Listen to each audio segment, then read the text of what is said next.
Break के बाद आपको खुशामदीद कहते हैं। कायदे हिज़्ब इख्तिलाफ शहबाज शरीफ मनी लॉन्ड्रिंग केस उसमें जकड़े हुए आजकल। कुछ दिन पहले नैब ने उनके घर छापा भी मारा था, लेकिन आज नैब में वो पेश हुए हैं और ये खबरें मौसूल हुई हैं कि वहाँ 1 घंटा 10 मिनट तक उनकी तहकीकात की गई हैं। एवरेज को 1 घंटे तक उनकी तहकीकात हुई हैं, उनसे सवाल जवाब हुए हैं। और शहबाज शरीफ से जो नैब तहकीकात की जो अंदरूनी कहानी है उसके कुछ खद्दो खाल सामने आए हैं। वो ये है कि ज़रा ये बता रहे हैं कि सदर मुस्लिम लीग नून से 37 सवालात किए गए, जिनमें से वो सिर्फ 4 के जवाब दे सके। वो 37 सवालात क्या हैं उसके ऊपर भी बात करेंगे, और जो 4 जवाब दिए गए वो क्या है उस पर भी बात करेंगे। शहबाज शरीफ 1 घंटे तक नैब टीम के सामने मौजूद रहे। अच्छा, इसी दौरान में जब ये सवालात होने थे तो शहबाज शरीफ ने जो तफ्तीश हो रही थी उसके दरमियान कैमरा हटाने का मुतालबा किया, लेकिन नैब ने कहा कि कैमरा नहीं हटाएगा, तो शहबाज शरीफ वहाँ से उठकर बाहर चले गए। लेकिन बाद में खुद ही कुछ उन्होंने सोचा और खुद ही वो वापस आ गए। नैब टीम ने शहबाज शरीफ के लिए ज़ाहिर 37 सवालात तैयार कर रखे थे, जिसमें अपोजिशन लीडर सिर्फ 4 के जवाब दे सके हैं। नैब टीम की जानिब से कहा गया कि आपके खिलाफ 7 अरब रुपए का रेफरेंस है, कोई जवाब है तो बता दें, जिस पर शहबाज शरीफ ने सिर्फ इतना कहा कि मैंने 1 रुपया तनख्वाह नहीं ली। इससे कबल शहबाज शरीफ को आपको याद होगा 2 जून को तलब किया गया था, लेकिन वो पेश नहीं हुए और लाहौर हाई कोर्ट से 17 जून तक अबूरी जमानत हासिल कर ली उन्होंने। अदालत ने नैब को शहबाज शरीफ की गिरफ्तारी से रोक दिया था। आज क्या कुछ हुआ इसका भी अहवाल जानते हैं, और ये भी जानते हैं कि इस केस की जो डायरेक्शन बन रही है वो क्या बन रही है। अगर 37 सवालों में से 4 सवालों के जवाब ही दिए गए हैं तो फिर केस कितना हसास होता जा रहा है, इस तनाजुर में कि मियां शहबाज शरीफ इन्वेस्टिगेशन के लिए उस इन्वेस्टिगेशन के फेज में ही गिरफ्तार हो जाए। और इसके साथ साथ इसका एक सियासी पहलू भी जुड़ा है जिसका हम तज्जिया करेंगे। वो ये कि मरियम नवाज और मियां नवाज शरीफ साहब पाकिस्तान में तो है नहीं, और ना ही उनकी जानिब से कोई बयान ही आ रहा है। गो के तज्जिया निगार यही कहते हैं कि जो भी कोई बड़ा फैसला होता है वो मियां नवाज शरीफ साहब ही करते हैं और शहबाज शरीफ उसको फॉलो करते हैं। और ये भी एक नैरेटिव है कि मियां नवाज शरीफ और शहबाज शरीफ एक ही है, एक ही सिक्के के 2 रुख हैं, वो दोनों एक ही हैं, उनके दरमियान में कोई किसी किस्म का कोई क्लैश नहीं है। नजरियाती इख्तलाफ हो फिर भी नवाज शरीफ की बात को माना जाता है। लेकिन इसके साथ साथ 3 पहलुओं को मद्देनजर रखना होगा। मैं वो आपको 3 पहलू समझाता हूं ताकि आप समझ सके कि आगे इसका तज्जिया हो क्या सकता है। एक ये कि मियां नवाज शरीफ साहब के मुकाबले में मियां शहबाज शरीफ साहब का एस्टेब्लिशमेंट के साथ ताल्लुक बेहतर है, ये सब मानते हैं। मियां नवाज शरीफ और शहबाज शरीफ के बयानिए में और सियासी हिकमत और अमलियों में एक वाज़ेह फ़र्क है। मुझे कि निकाला का जो नैरेटिव था उसके ऊपर वाज़ेह तौर पर 2 नैरेटिव नजर आए, लेकिन फॉलो उन्होंने नवाज शरीफ साहब को ही किया, जैसा कि मैंने आपको बताया। नंबर 2, जो दूसरा पहलू है वो ये है कि जब मियां शहबाज शरीफ पाकिस्तान आ रहे थे लंदन से, तो मियां नवाज शरीफ उस दिन तक भी लाइल्म थे जिस दिन उनकी फ्लाइट थी, यानी कि उनके घर वाले भी उससे लाइल्म थे। ये क्यों था? और तीसरा पहलू यह है कि मियां शहबाज शरीफ को गिरफ्तार करने उनकी रिहाइशगाह गई नैब की टीम, वो गिरफ्तार ना हुए, वो जमानत के लिए हाई कोर्ट गए, जमानत हासिल की, आज नैब में पेश हुए, मगर आज तक मरियम नवाज का किसी भी जरिए से कोई बयान नहीं आया, वरना किसी ना किसी तरह से वो बयान आ ही जाता है। ये तीनों पहलू मिलाकर क्या समझा रहे हैं? एक और अहम नुक्ता यह भी है कि केस की नौयत यह समझा रही है कि शायद या गालिबन मियां शहबाज शरीफ साहब को इन्वेस्टिगेशन के फेज में ही गिरफ्तार कर लिया जाए, जैसे हमजा साहब का हुआ था, जैसे साद रफीक साहब का हुआ था। ऐसी सूरत में सियासी सूरत हाल और नून लीग की हिकमत अमली क्या होगी, ये एक पैटर्न है। दूसरा है कि अगर नैब की प्रोसिक्यूशन ताकतवर रही और नवाज शरीफ का शहबाज शरीफ का बेल ना मिल सकी और वो कन्विक्ट हो गए, गिरफ्तार होकर कन्विक्शन हो गई उनकी, तो फिर सियासी सूरत हाल क्या बनेगी? और अगर खुदा न खास्ता मियां शहबाज शरीफ साहब भी कन्विक्ट हो जाते हैं और वो जेल में चले जाते हैं, तो क्या वही मियां मोहम्मद नवाज शरीफ साहब वाला ही अमल दोहराया जा सकता है कि शायद वो भी लंदन चले जाए इलाज के लिए, क्योंकि उन्होंने पहले कहा उनकी तबीयत ठीक नहीं है, कोरोना वायरस का भी मामला है, कैंसर के पेशेंट है, उनका इम्यून सिस्टम भी वीक है, तो फिर क्या हो सकता है? इसका भी तज्जिया लेंगे। हमारे साथ मौजूद है सीनियर सहाफ़ी, नैब की बीट करते हैं, लाहौर करते हैं, तालिब फरीदी साहब मेरे साथ मौजूद हैं, बहुत सीजन जर्नलिस्ट है, 2 दिहाइयों से ज़्यादा तजर्बा है उनका, और साथ में मौजूद है सीनियर एंकर पर्सन अमीर अब्बास साहब। सबसे पहले आपकी तरफ में आता हूं सर, आपको वेलकम करते हैं, पहली बार मेरे शो में आ रहे हैं तालिब फरीदी साहब, अब बड़े अरसे से इस बीट को कवर कर रहे हैं। ये समझाइएगा सबसे पहले कि आज का अहवाल क्या हुआ, आज सारा दिन हुआ क्या, कितने बजे पहुंचे शहबाज शरीफ साहब, क्या बातें हुई, नैब जराए क्या बातें बता रहे हैं, 37 सवालात जो थे उनमें से कौन कौन से सवाल जिनका 4 का जवाब दिया, क्या जवाब दिया, क्या मूड था, जब वापस आए तो क्या हालात थे? मुर्तज़ा आज तकरीबन 12:10 12:15 पे जो है शहबाज साहब नैब पहुंचे हैं और उसके बाद चाय वगैरह पिए, जो प्रोटोकॉल होता है, उसके बाद तफ्तीश का अमल शुरू हुआ है। और जो एक सवालनामा पहले ही दिया गया था, वो सवालनामे के कुछ जवाब जो थे शहबाज साहब लेके गए थे, उसको उन्होंने गो थ्रू किया इन्वेस्टिगेशन में और उसके ऊपर फिर सवाल जवाब हुए। जाते साथ ही जब कैमरा ऑन हुआ है और कुछ सवाल के जवाब देना शुरू किए तो मियाँ साहब ने इस पर एतराज़ किया कि कैमरे को हटा दिया जाए, मैं कैमरे के सामने कोई रिकॉर्डिंग नहीं करना चाहता। जिस पे इन्वेस्टिगेशन ऑफिसर ने कहा कि बहुत से ऐसे सवालात होते हैं जब आप जवाब नहीं देते तो आप मुकर जाते हैं, और प्रीवियस हिस्ट्री भी यही बताई गई है कि बाज़ दफ़ा जब सवालात किए गए तो उससे मुकर गए, और नैब ने उसके बाद से बाकायदा तौर पे वीडियो और ऑडियो रिकॉर्डिंग दोनों शुरू करना शुरू कर दी। तो तमाम सवालात के जवाब जब देने शुरू किए गए तो जो 4 मशकूक ट्रांजैक्शन थी जो फाइनेंशियल मॉनिटरिंग यूनिट ने नैब को दी थी, वो 4 जब ट्रांजैक्शन के सामने रखी गई तो वो खुद हैरान हुए हैं शहबाज शरीफ साहब, और गो थ्रू हुए हैं। उसके बाद उन्होंने कागज़ पेंसिल निकाला, उसको नोट किया, और ये जब उनको बताया गया कि ये डायरेक्ट अमाउंट आपके अकाउंट में जमा हुई है तो इसका बता दें कि ये डायरेक्ट अमाउंट आपके अकाउंट में जमा होती है और आपको पता नहीं चलता, तो उसके बारे में जब बताया जाए तो खुद परेशान थे। हालांकि उन्होंने वो तमाम सबूत देखने के बाद नैब की इन्वेस्टिगेशन टीम को गौर से सुनिए, मैं कह रहा हूँ जी जी, इस बात पे एडमिट कर लिया कि ये जो सारा करप्शन हुई है, जो मनी लॉन्ड्रिंग हुई है, हाँ। मैं इससे लाइलम हूँ। मेरे बच्चों ने, जिसमें सलमान शहबाज भी शामिल है, उनके दामाद भी शामिल है, उनके और फैमिली मेंबर भी शामिल है, ये उन्होंने किया है। मैं क्योंकि बतौर वज़ीर आला था, दूसरे कामों मैं ये बड़े वसूल से कह रहा हूँ, और इसको शहबाज डिनाई नहीं करेंगे, आप उनको प्रोग्राम में पूछ सकते हैं, ठीक है। क्योंकि जब उनके सामने सबूत रखे गए तो उसके बाद उनके पास कोई चारा नहीं था।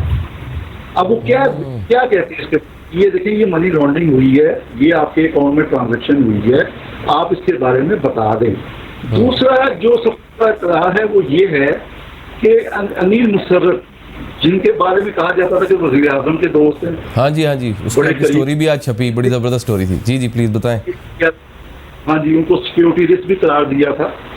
उनसे भी 2,61,682 पाउंड कर्जा लिया जाता है।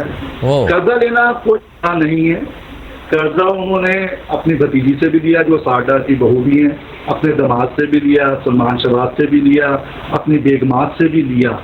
वो जो कर्जा लेके अमाउंट ट्रांसफर की गई है ना, वो इलीगल मनी लॉन्ड्रिंग के जुम्मे में आती है, और वहां पे शहबाज शरीफ साहब एक तरह फंस गए हैं।